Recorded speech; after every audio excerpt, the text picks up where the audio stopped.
Sa ngalan ng Ama at ng Anak at ng Espiritu Santo. Amen. Ang pagpapala ng ating Panginoong Jesucristo, ang pag-ibig ng Diyos Ama, at ang pakikipagkaisa ng Espiritu Santo naway sumainyo lahat. Magandang gabi po sa ating lahat mga kapatid.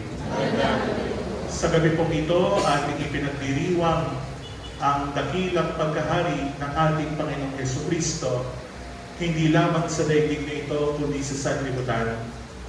Sino mga kapatid ang ating hari? Kayo lamang po ang makakasagot niyan sa inyong mga puso. Sino si Kristong Hari para sa isang Kristiyano katulad ninyo? Sino si Kristong Hari para sa mga Kristiyano katulad natin? Mga kapatid, aminin natin ang ating mga kasalanan upang tayo maging marapat gumanap sa banal na pagdiriwang.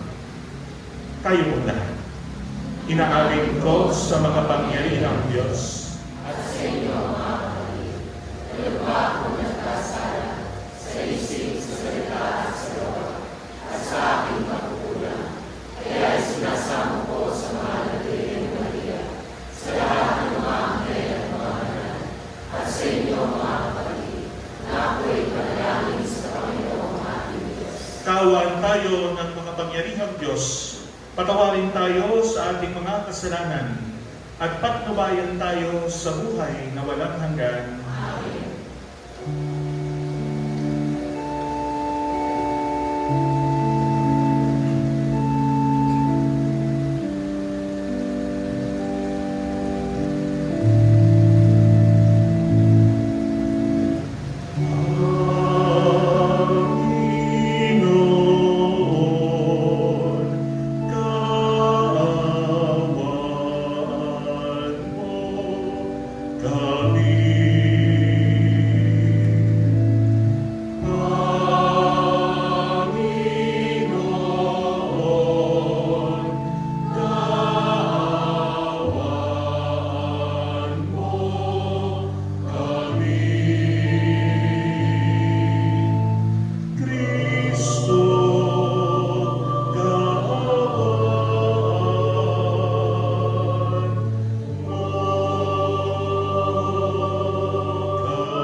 In excelsis